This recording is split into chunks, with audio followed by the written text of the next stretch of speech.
Chapter 473, Sherlock's True Power.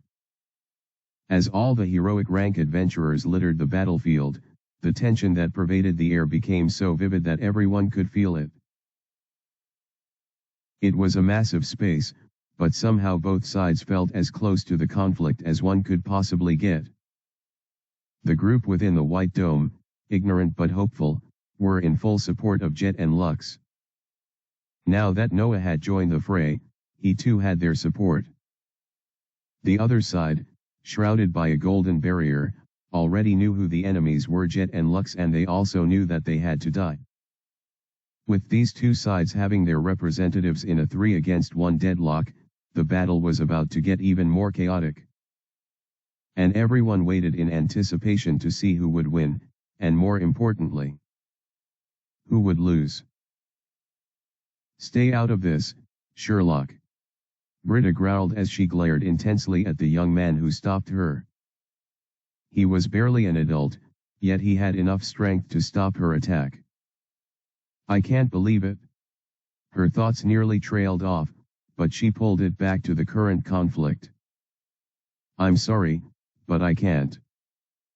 His smile, despite how tense the battle was, pissed her off.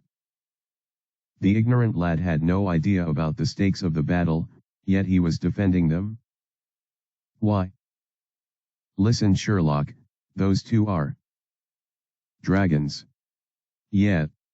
So you people say," he responded casually. "You, Sabas, and everyone on your side seems to believe that they are the enemy." Britta was so filled with anger that she felt like exploding. "It's not like I started out believing it, or that I wanted to." She just had to look at the evidence and go against her bias. Only then was the truth revealed to her, the dark, ugly truth. "Sherlock, I've been with them for only a day or two, and I've seen the kind of people they are, Britta. Those who have been with them for longer were even able to see more," he responded, his eyes burning with determination. "You say they are dragons, but surely you must have seen it too, their kindness and warmness."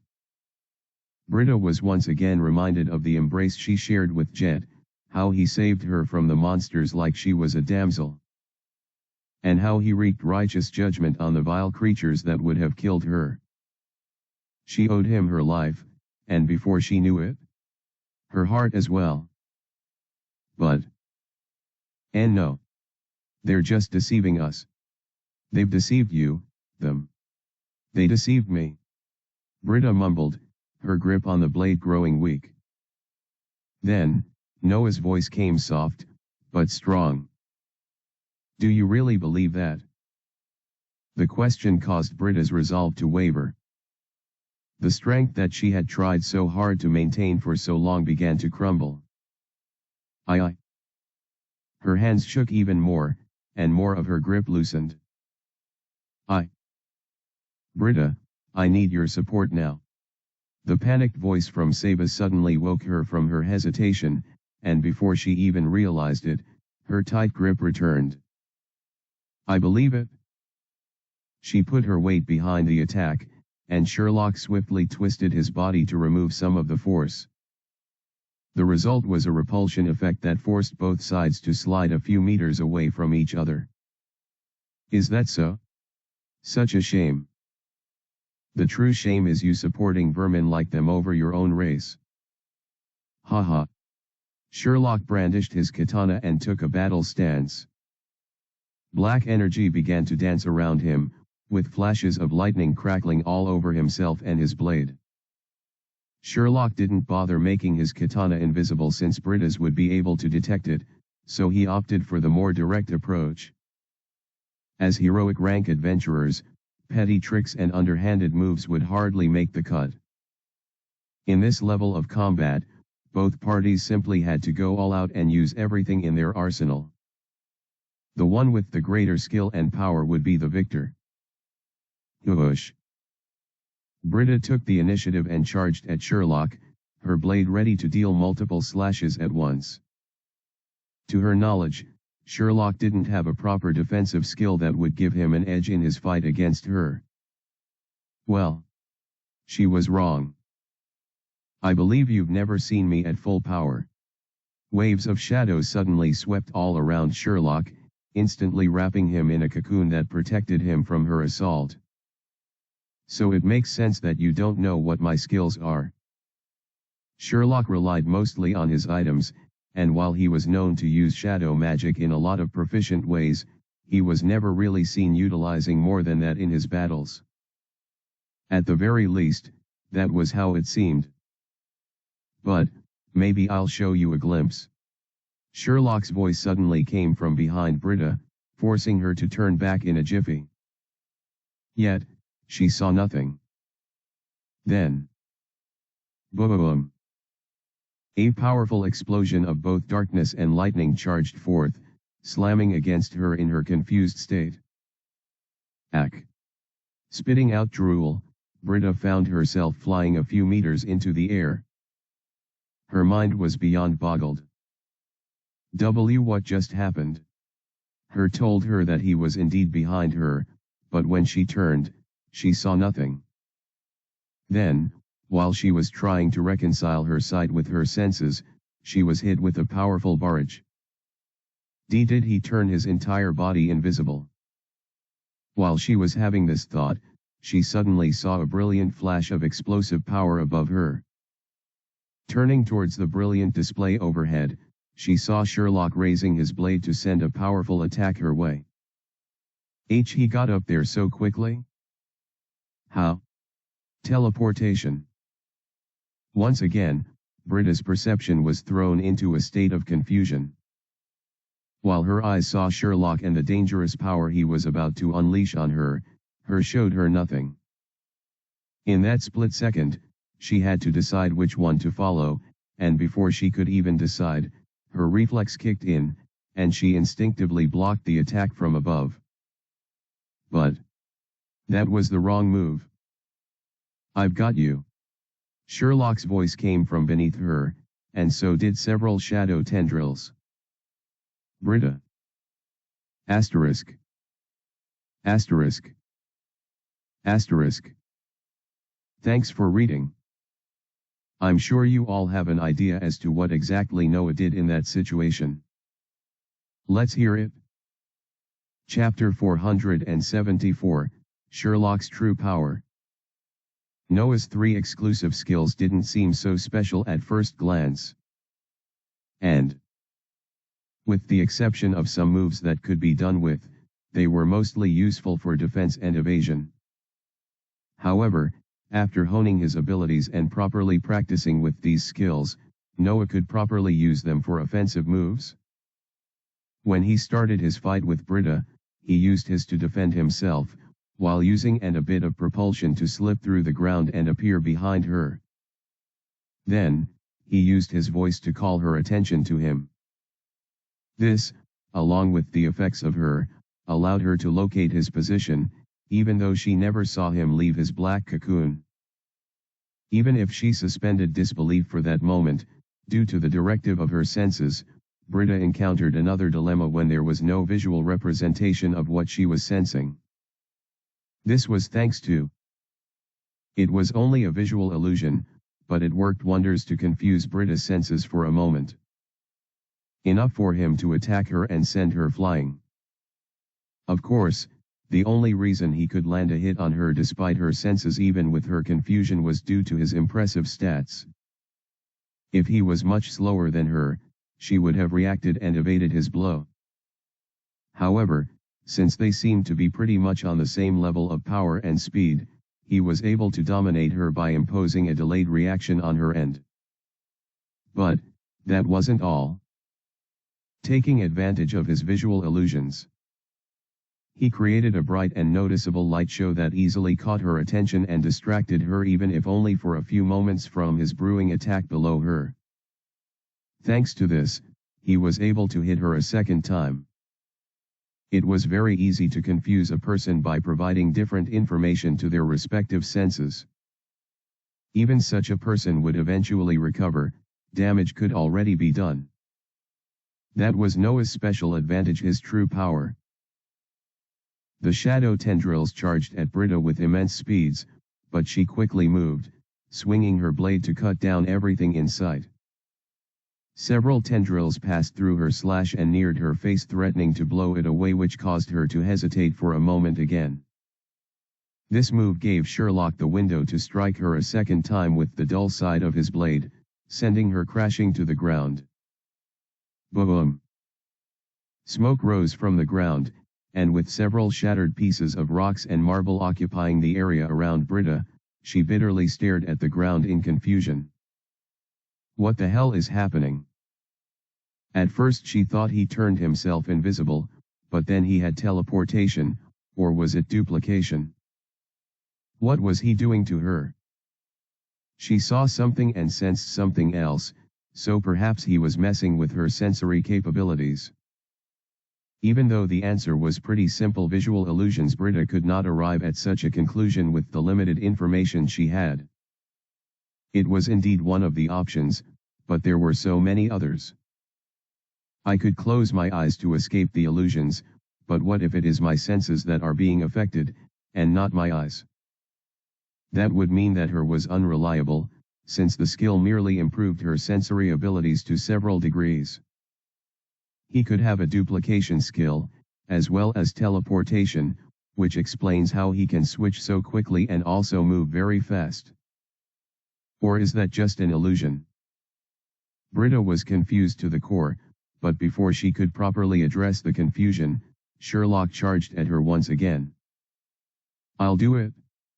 I'll follow my senses this time and see where that leads me.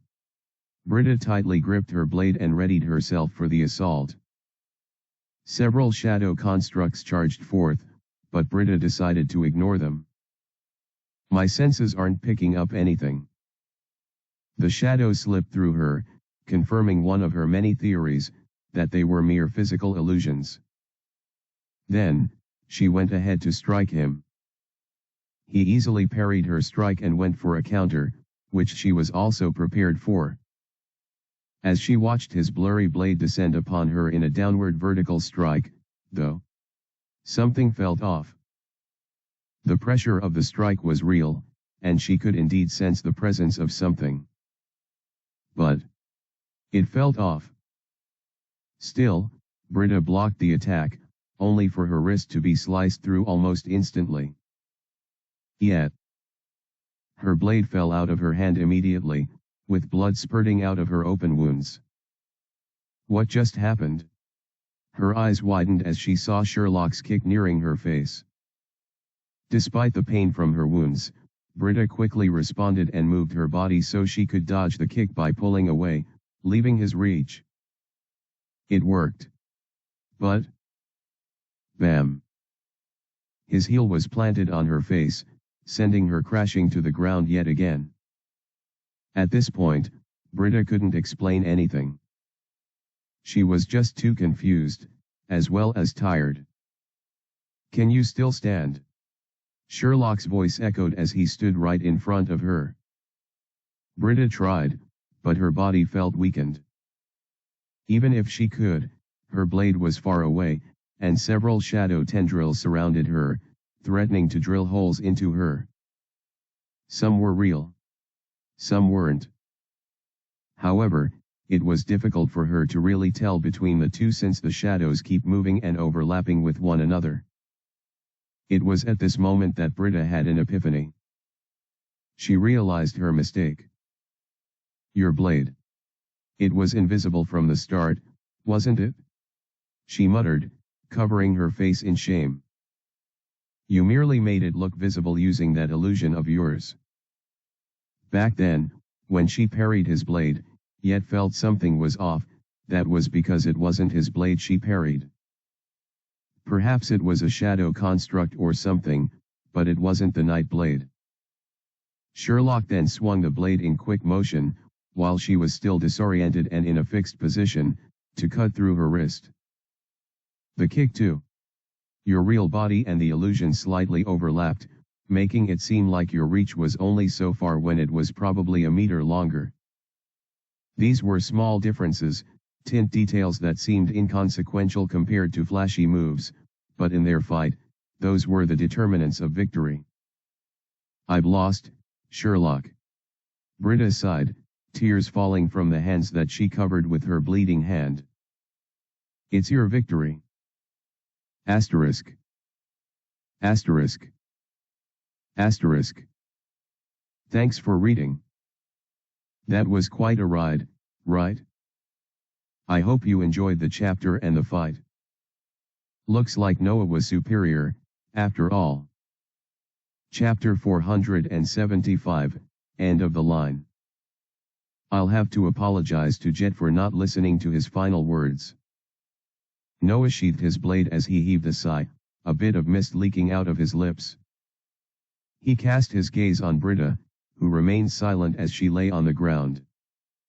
It would be a lie if he said he didn't feel bad for her. Not only had she lost to him, but her entire resolve, the strength she painstakingly mustered so she could raise her blade, was rendered useless by him. "You shouldn't feel too bad," Noah mumbled as he stared off into the distance. Despite Britta bleeding, he didn't pay much attention to her. He already knew she wouldn't die or suffer permanent damage from her injury. He also had some attention on her, so she wouldn't be able to catch him by surprise. Not that it would happen, though. One look at Britta was enough to tell Noah that her will to fight was gone. He had utterly broken her fighting spirit. "I don't need your pity," she whispered in response. Noah sighed and shook his head the moment he heard this. "That's not why I said it, though." He raised his hand and pointed his finger in a particular direction that was a short distance from where they were. The battle between Jet and Sabas was reaching an explosive climax, and as Noah saw the brilliant display of destruction, he couldn't help but chuckle. "They make our fight look like child's play," he commented, now turning back to see Britta. "I know you must have your reasons for suspecting Jet and Lux, and I don't think you're being irrational in your stance." He heaved a heavy sigh and shrugged. "It's just, I also have my reasons for trusting him." Noah began to walk away from Britta, his sights set on the white dome that he was tasked with protecting. Were you this strong back then?" Britta's voice suddenly echoed, causing him to stop dead in his tracks. "When I constantly challenged you, were you already so strong?" Noah's smile broadened and he shook his head. "No, I leveled up considerably during this conquest. I expected you to have done the same, but in all likelihood, your group must have avoided danger to preserve energy and reduce risks. There was also the chance that their group didn't encounter as many undead as Noah and Jet's respective teams." Britta nodded at Noah, and then for the first time ever she offered Noah a genuine smile. "Well, you've gotten really strong, Sherlock." Noah chuckled and shrugged. He didn't have the heart to tell her that he wasn't even in top form thanks to the whole marathon within the dungeon, and how most of his enchanted items had run out of power.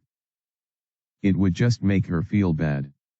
And so, keeping that secret to himself, Noah resumed his departure. Before completely leaving Britta's presence, though, he uttered words that came raw from his very depths. He wasn't smiling, neither was his tone casual. Noah meant every word he uttered, and the way he turned his head back and gazed at Britta while saying them expressed them perfectly well. "I'm going to get much stronger. You just watch me." And, without saying anything more, Noah Sherlock returned to the inner walls of the White Dome. After all, he had one more duty to fulfill. "Sir Jet. Whatever happens, I will not forget my promise." Clenching fist with resolve, he burned the rest of the unfolding fight into his eyes. "I will protect everyone." Huff. Huff. Adonis was breathing heavily as he stared at the man who stood opposite him. Just like him, Jet was also panting. They both looked extremely exhausted, way past their limits. However, this was only how it appeared on the surface. This situation is getting a bit difficult. Adonis narrowed his gaze as he looked at the opponent. I can't use my divine sword, and while I'm utilizing most of my skills at the moment, I have to restrict myself to a particular set so I don't get recognized as the hero later on. Also, he had stopped holding back with his stats, so he should have still been much stronger than humanly possible. So how in the world is he still able to keep up with me? Adonis could recover both his mana and life force by using passive skills, and while dragons were also notorious for having the same capabilities. Adonis found it increasingly strange that Jet wasn't showing any signs of recovery, yet he was still fighting on a somewhat even ground with him. The sheer skill he has with the blade is incredible, and his combat application is nearly flawless. Even though Adonis was obviously the superior one when it came to stats, it constantly felt like Jet was just the better fighter. Dragons are strong, but they're not very good in combat application, especially in human form. They mostly rely on magic and skills. Adonis' eyes narrowed in thought. Jet seemed to be the exception to that standard, though. Not only was he a much better fighter, but he didn't display any proper magic-based abilities. That was too strange to ignore. Is it possible that I was wrong? Could it be? Adonis glanced at Lux, who seemed to be a more typical example of a dragon. However, with both of them working so well in sync, another trait that wasn't seen with dragons, Adonis began to doubt her identity as a dragon as well. But the future, and the spatial magic. And a creeping thought entered Adonis' mind as he felt himself doubting all of the theories and assertions he made. What if there was another explanation? Is there something I'm missing? As his heart raced quickly and his exhaustion slowly began to vanish, he noticed Jet falling on one knee, a weakened mess. It seems I've reached my limit, he whispered, a sad smile spreading on his face as he stared at Adonis. This looks like the end. Asterisk. Asterisk. Asterisk. Thanks for reading. Chapter 476, End of the line.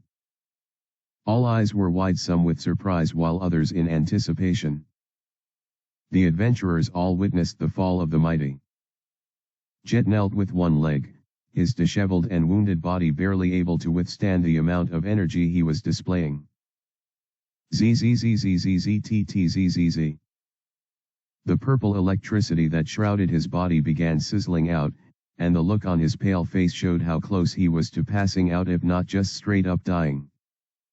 If not for the blade he planted on the ground to support him, his entire body would have definitely plunged to the ground. Right after his own downfall, Lux also collapsed, coughing up blood in the process. It was clear that the two had reached their limits. Can I ask you a question? Jet muttered, nearly as a whisper, as he cast his gaze upon Sabas. The audience trembled as they heard his voice, previously one that burst with life and energy, now a hoarse shell of its former glory. Those who supported him clasped their hands together as they witnessed this, some even going as far as crying. As for those on the opposing sides, a lot of their hardened faces began to show a bit of emotion. They remembered the Jet that led them through the battle on the ground floor, and seeing him in such a state was enough to cause their hardened hearts to tremble, even if just slightly. What is your question? Sabas asked, his face still not displaying any remorse or regrets for his actions. A hint of surprise was locked in his eyes, though. Why do you think I am a dragon? Why do you consider me your enemy? For a moment, there was silence in the hall. Then, I've known for the longest time. But, what gave it away during this raid were two major things. Oh? What are they? Despite shaking with his weakened body, Jet still managed to chuckle. First was the mass teleportation incident. I saw you use spatial magic of some sort before we vanished, which shows you had something to do with it. Jet's brows were raised slightly, and for a moment, there was no smile on his face. He merely appeared stunned by the revelation. However, without even confirming or disproving the accusation, he simply asked, "And the second?" Seba's brows furrowed even more as his frown deepened. "The zone shifts. We never saw you and your partner, as well as half of the adventurers who joined the conquest. Even counting the corpses that the group stumbled across over the course of the 10 days, all of them only amounted to about half of the total number of adventurers. That means we were intentionally split into two separate areas, preventing our side from ever interacting with yours. That is, until now." This raised Seba's suspicion, especially since he as Adonis already figured that both dragons already had a sinister plan they desired to execute. But now, it seemed like those two major reasons were a little outlandish.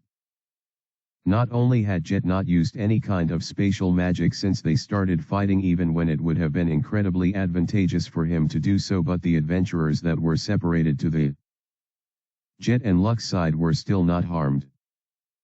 At least, most of them. They even had more survivors on their end than on Seba's side. It led to further confusion among the adventurers, even those who were previously on Seba's side on the matter. Of course, Adonis himself had other reasons for suspecting Jet and Lux, most of it coming from his knowledge of the future, but he couldn't just tell everyone that. And so, now that the reasons he gave them was proving itself as invalid before everyone's eyes, everyone began to have strikingly similar thoughts.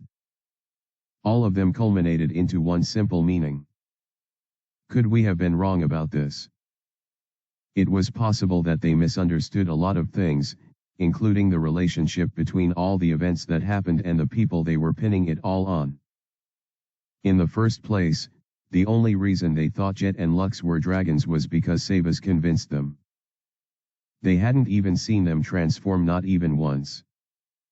There was no way that a bunch of dragon spies would push themselves so far, even to the point of dying, just to maintain their identities. So, maybe. Now that we have exchanged blows, do you still consider me as one? Jet asked, his smile returning once again. Despite all that Sebas had said and done to him, his voice contained no malice. It was just calm. I'm not sure. But isn't that what a spy would be good at? Haha. Still on about that, huh? Well, I don't know where you got that idea from, but I'm no dragon spy. Neither is Luxury. Murmurs rose from both sides of the room as the adventurers began to discuss among themselves. Maybe he's right. For real? How can we be sure, though? I think I believe him. He doesn't seem like a bad guy. Exactly. And he did save so many people. I don't know. Really?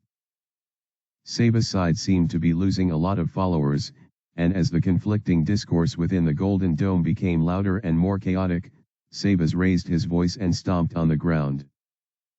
If you're not a dragon spy, then what are you? Silence filled the room as all eyes were forced to converge on Adonis, whose passionate words echoed throughout the hall. However, before long, they shifted to the man he spoke to. What am I? Jet slowly rose to his feet, his strained face showing how he pushed himself to rise above his pain and exhaustion. Until, finally, he stood upright. I am one who has inherited the spirit of Jet Zephyr, who dreams of surpassing him as an adventurer and become a new beacon of hope in the city that he helped to found. With a bright smile on his face, and words that resonated with every single adventurer present, he let out his grand declaration. My name is Jet, and I am simply an adventurer that fights for freedom. Asterisk. Asterisk. Asterisk. Thanks for reading. My man. Priyacha. Chapter 477, Emergence of the Undying. Tears filled the eyes of many adventurers who heard those words. Watching Jet stand up for the spirit of the adventurers, despite being betrayed by the very same people that should have represented that ideal, caused the heart of many to melt. Even the skeptical ones among the audience could no longer maintain it. They were thoroughly moved. We were wrong. We were wrong, Sir Jet. Please forgive me. To think I ever doubted you. I have committed a great sin. Sir Sabas, you are wrong. Sir Jet isn't that kind of man. More declarations like this filled the air in an overwhelmingly loud surge of noise from the golden side. All of the adventurers, without exception, completely lost all suspicion towards him. There was no way a dragon could replicate the kind of pride that Jet displayed as he declared his true identity as an adventurer. Every adventurer could feel it in their core. This man was genuine. Aye. Sabas muttered, his head hanging heavily on his shoulder as he seemed conflicted on just what to do. It seemed he found it difficult to reconcile the Jet that he had in his head with the one that currently stood opposite him. Sabas, I do not know where your deep-seated suspicion truly lie. There's clearly more to this than you're letting on. Jet began to approach Sabas, his steps measured, by evenly pace. At first, the Sabas showed intense apprehension. However, after watching the harmless Jet slowly walk towards him, it all fizzled out. The Chaos Blade was used to support Jet, like a walking stick, as he closed their distance. Finally, both sides stood opposite each other, practically only about 10 inches apart. If you truly wish to know about my sister and I, how about you ask us in a peaceful manner, perhaps in a more appropriate setting. Jet raised his unoccupied hand and stretched it towards Sabas, going for a handshake. I respect you, Sabas. You're strong, and I can see an incredible sense of justice burning within your eyes. His smooth, calm words caused even more surprise to be displayed on Sabas' face. You don't have to like or respect me, but I do not want us to be enemies. So, why don't we just set aside our differences for now and look for a way to get out of this dungeon? Jet's gesture remained unreciprocated, but he hadn't given up yet. At least, let's do it for the sake of everyone in this room. With this smile on his face, he slightly thrust his hand forward and invited Sabas one more time. This time, the latter didn't refuse. Fine. Sabas deactivated his light blade and sent his hand towards Jet. They both shook hands without incident, and while there was still palpable tension in the air, it was clear that both sides were no longer enemies. Sherlock could see this as he stood beside Lux, supporting her with a smile on his face. Britta also watched this as she sat slightly upright.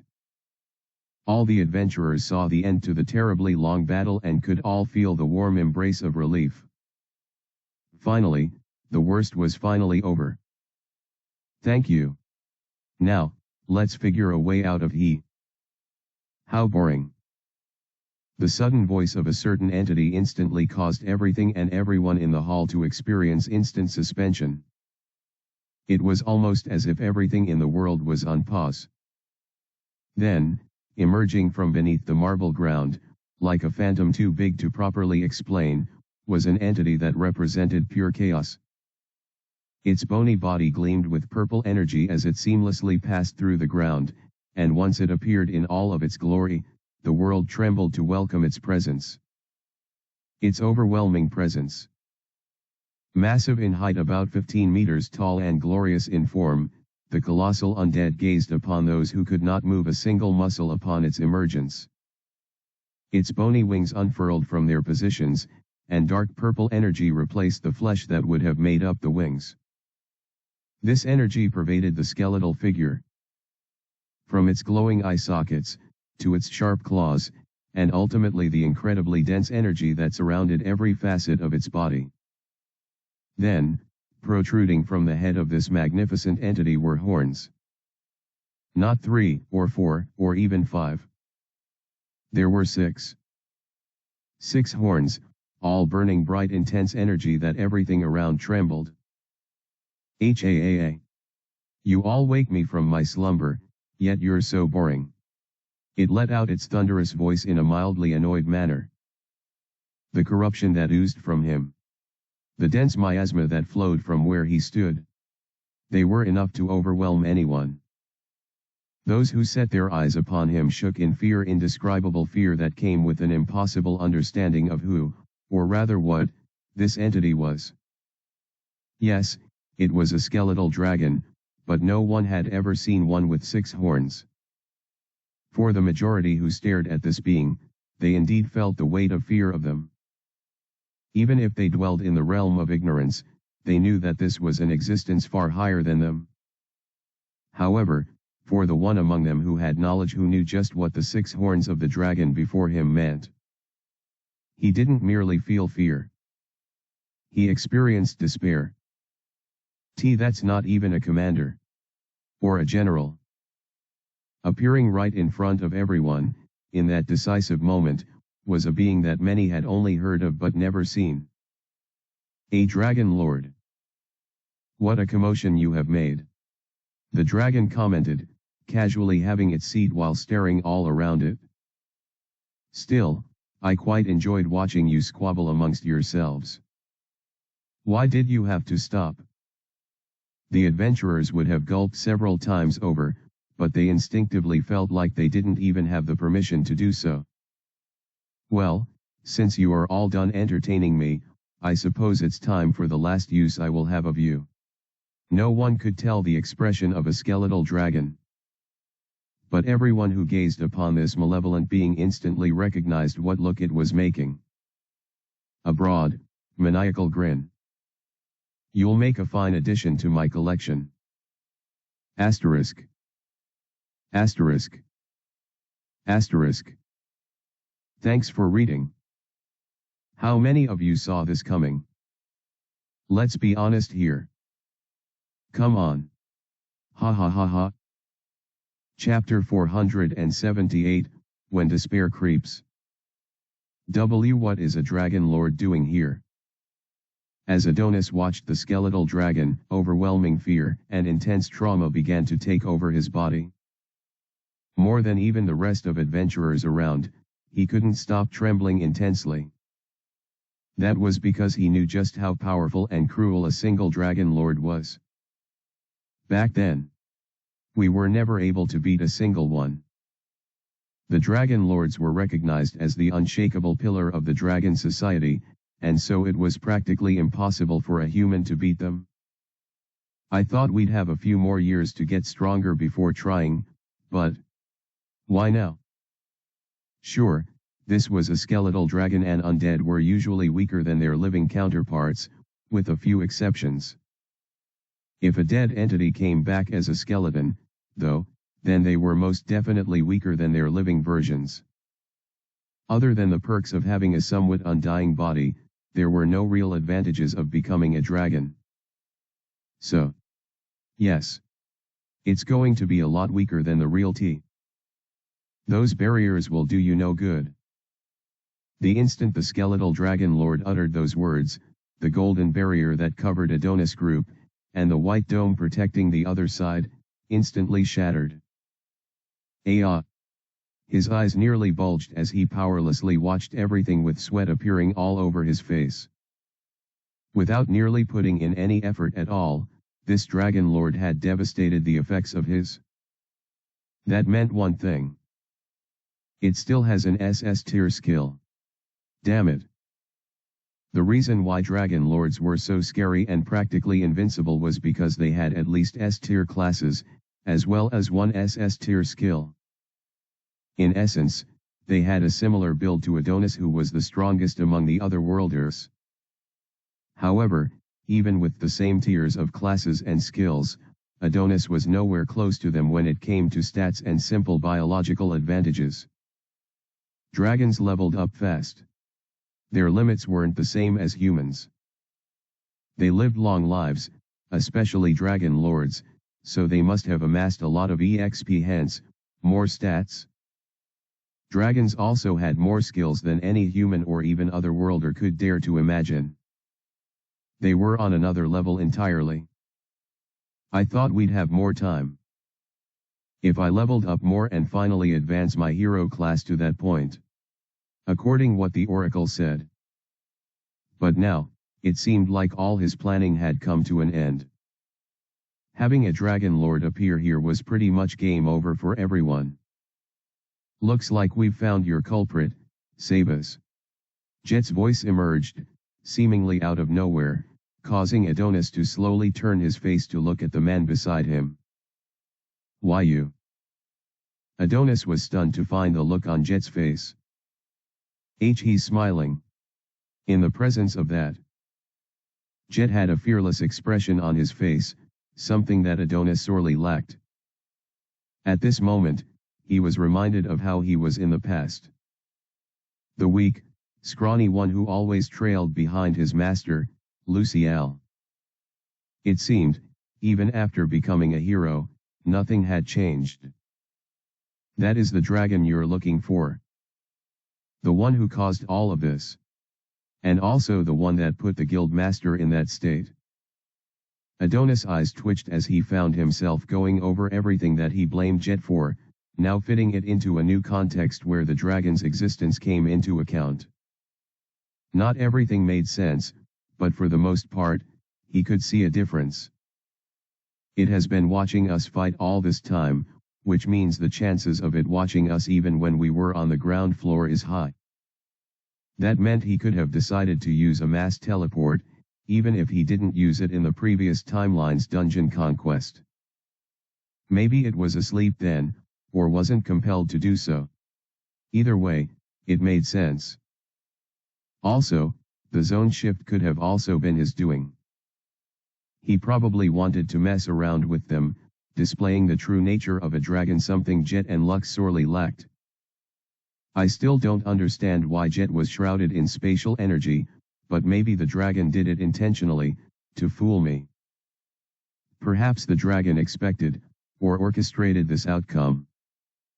Why else would the zones have shifted at the convenient time so he could enter this massive hall with his group and see Jet doing something to the guild master?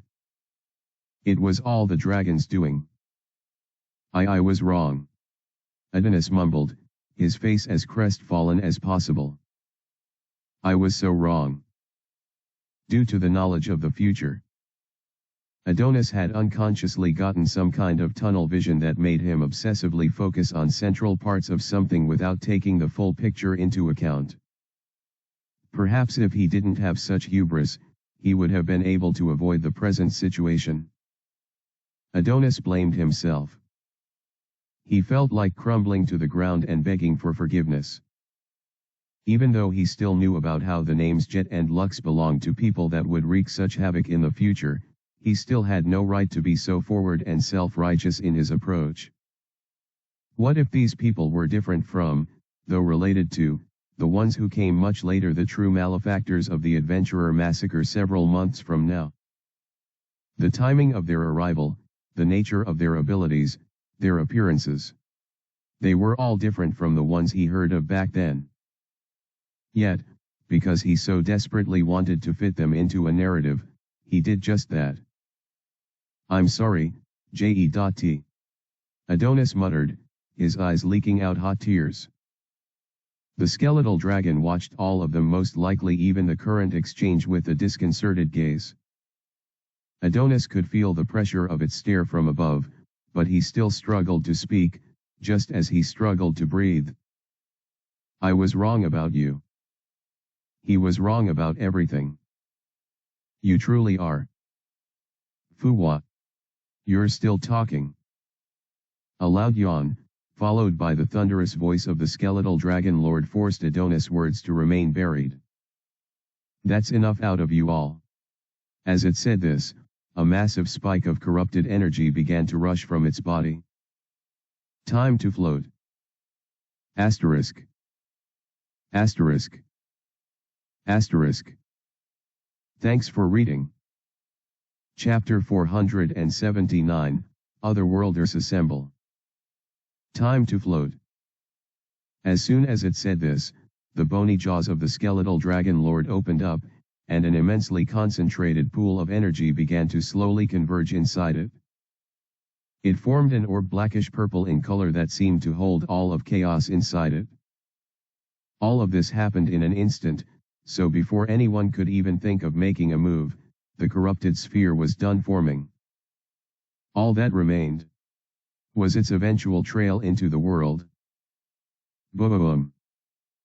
The orb erupted as it descended upon the parties who witnessed the catastrophe.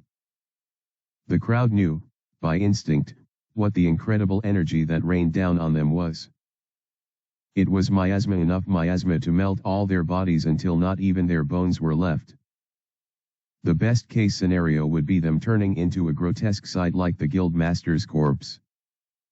To call that the best was, however, incredibly dubious. Needless to say, only certain death awaited. Damn it! Adonis' widened eyes nearly popped out of their sockets as he saw the powerful beam of destruction ready to drown everyone in its concentrated corruption. I won't be fast enough to summon the divine sword and stop that.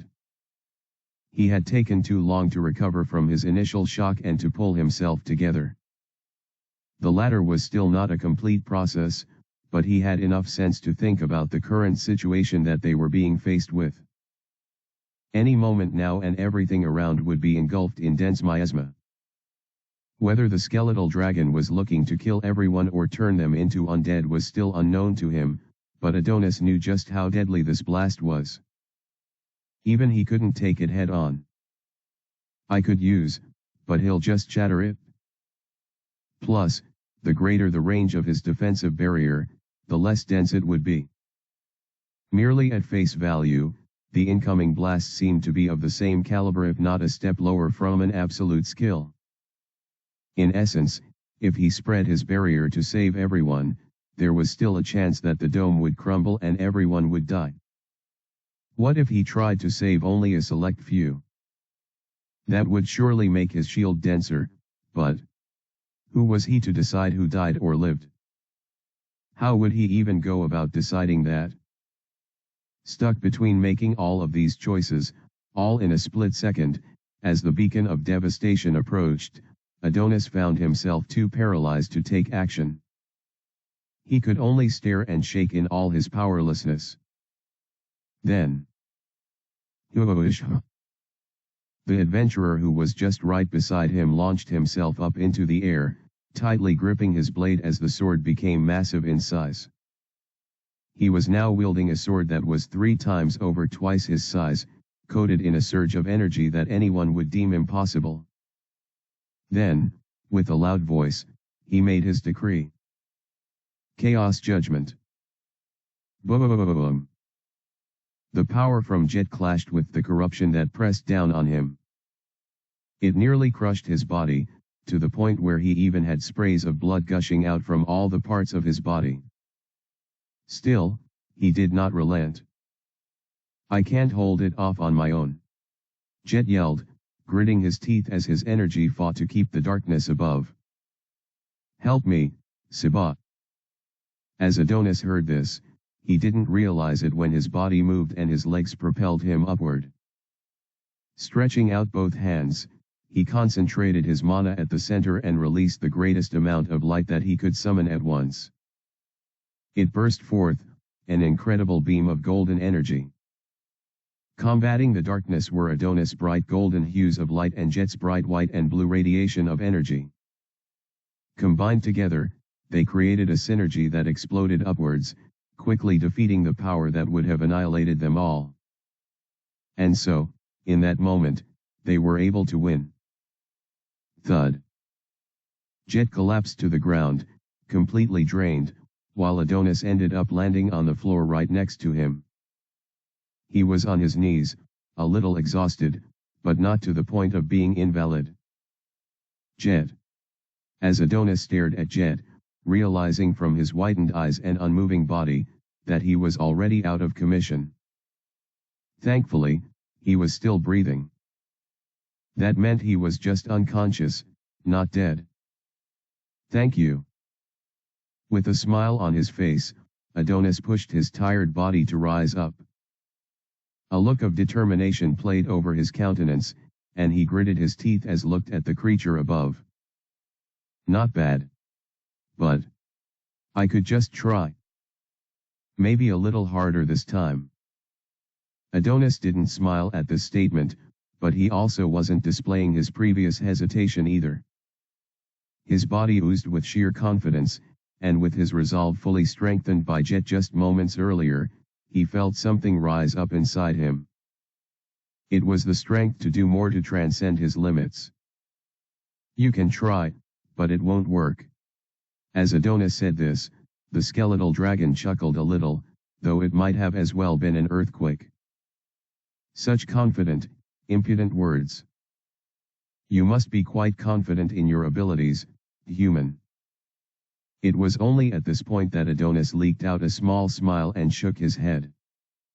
No. Not really. And you think my attack won't work? Not if we can help it? A brief moment of silence engulfed the room, and further confusion filled the skeletal dragon lord's face, though it was a little difficult to see. All of a sudden, like silhouettes rising out of Adonis' shadows, all 8 of his comrades appeared behind him. Alicia, Billy, Belle, Eric, Justin, Clark, Trisha, and Ray, they all stood with wide smiles on their faces. Even Snow stood among them, its furry hands folded as it stared at the undead entity with determination. Yes.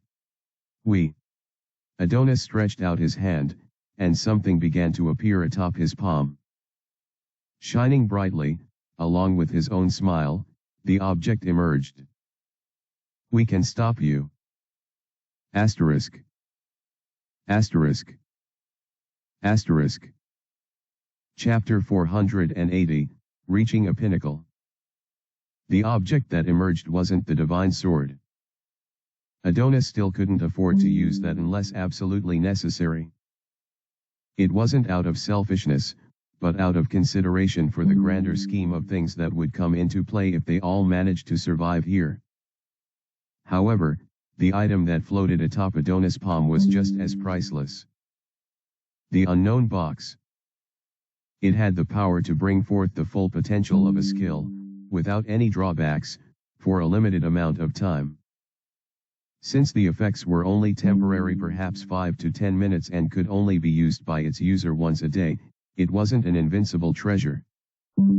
However, the unknown box also granted this full potential skill's usage without the cost of a single ounce of mana. That meant, within those 5 to 10 minutes, whatever skill the user chose would cost no mana at all. As such, while not invincible in itself, the box granted invincible power. Right now, I only have 2 major options here. He could either go with to improve his speed and overall destructive power, or so that he could better protect himself and everyone around him. If I choose an offensive skill, it'll render me more capable of finishing the battle more quickly. But my allies will be at risk. But he faced an equally problematic dilemma if he chose the defensive skill. He and his allies would be weaker, and there was no guarantee that they would be able to defeat the enemy within 5 to 10 minutes. Many would take time to contemplate on this issue, but that wasn't a luxury that Adonis and his friends had. And so, it didn't even take a single second for Adonis to decide on his path. I choose absolute defense. In that instant, the cube pulsated with incredible power and shot a beam upward. The air itself vibrated, and everyone around felt an immense pressure, almost like an invisible power that forced them on their knees and tempted them to worship it. This is. Even the skeletal dragon lord felt the power's influence, albeit for merely a few seconds. However, that moment of hesitation on its part was more than enough for Adonis and his comrades. After all, by unleashing the full potential of Adonis had now temporarily evolved his skill into something else. Using this, he was able to easily protect both sides with his pure and shimmering golden barrier.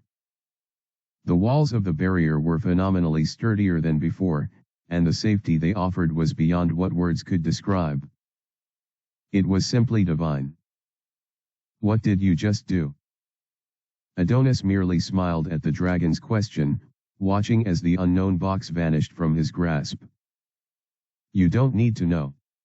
He responded, an air of confidence surrounding him. Whoosh.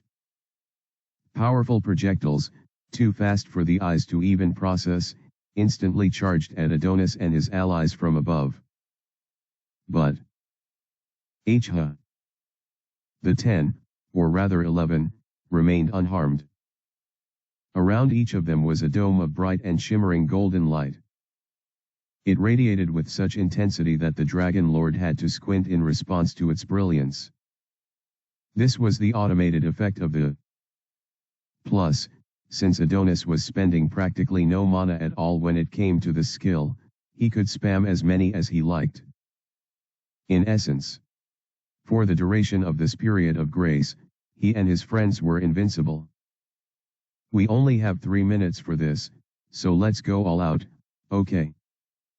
The moment he said this, every single member of the team nodded and yelled, yeah.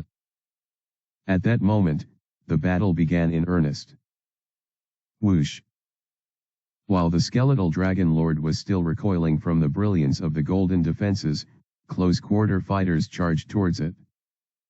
The long-ranged ones, typically mages like Alicia, Belle, and Eric, stayed back and began chanting their strongest spells. Snow stayed back to protect Alicia, but she would be defending the other mages by extension. As for the ones who charged forth, Billy, Clark, Trisha, and Ray, they were relative in speed as they rushed ahead, spacing themselves with considerable distance as they ran. Justin was on his own, instantly cloaking himself as he leapt far from the start position. He was to act as a scout, and also a wild card for surprise attacks or diversions. As for Adonis, the leader, he leaped upward, speeding past the rest so he could face his foe head-on. There was something about Jet's resolve and actions that made the fire in Adonis' heart burn brighter and brighter. That man, despite being faced with an opponent too strong for his means, did not give in to despair. He did not wallow in the murky depths of despondency. Instead, he rose above and charged ahead with a smile on his face. Which was exactly what Adonis now imitated. You dare smile? In my presence? Adonis ignored the words of the enemy and poured his bountiful mana to his hand, concentrating everything well so he could create a powerful blade. Now that I no longer need to worry about mana for defense, I'll pour everything into offense.